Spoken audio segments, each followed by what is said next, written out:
The first irrigation during germination is critical for the success of the entire crop. Moisture is the trigger for germination, so keeping a good level of moisture in the soil after sowing is key to getting good germination percentage and good crop stand, giving your seedlings the best start possible. Moisture can come from two sources: rain or irrigation. If you can count on rain for germination, that's perfect.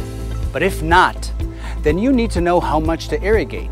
What we've noticed is that when growers use precision irrigation for the first time, they tend to under-irrigate in early crop stages, which can sometimes lead to low germination rates or poor crop stand.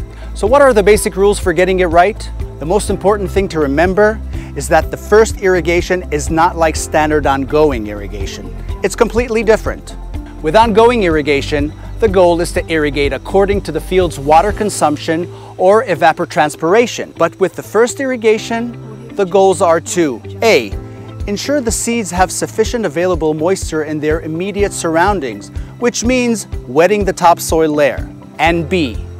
Bringing the soil profile to field capacity, which is typically to a depth of 90 centimeters. Doing this will allow you to manage moisture throughout the season and avoid any deficits. To bring the soil profile to field capacity and to ensure the top layer has good moisture, you need to irrigate in 2 to 3 intervals of 20 to 40 millimeters each, with a spacing of 2 to 3 days in between each application. This will allow you to give the soil the right amount of water while achieving good water absorption and avoiding runoff. If you're using a full coverage system like a sprinkler system, you'll find it easier to get the top layer uniformly wet. But if you're using a drip irrigation system, to get a uniformly wet top layer, you'll need to use a slightly larger amount of water, reaching 120 millimeters, as you want to make sure the soil is continuously moist at the top level. If you're using subsurface drip and your topsoil layer is dry, water will need to move upward towards the surface.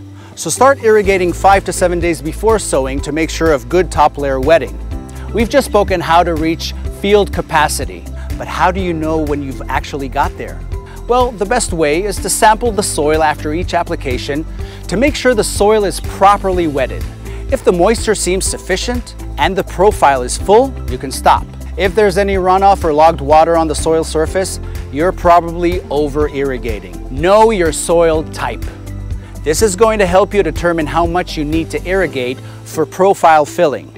So here's the key takeaway. When it comes to irrigation for germination and irrigation for profile filling, you're going to require larger amounts of water. And the usual evapotranspiration rules don't apply. Instead, you're going to need to plan according to your soil type and current moisture status and monitor while irrigating until you reach that sweet spot of field capacity and a uniformly wet top layer.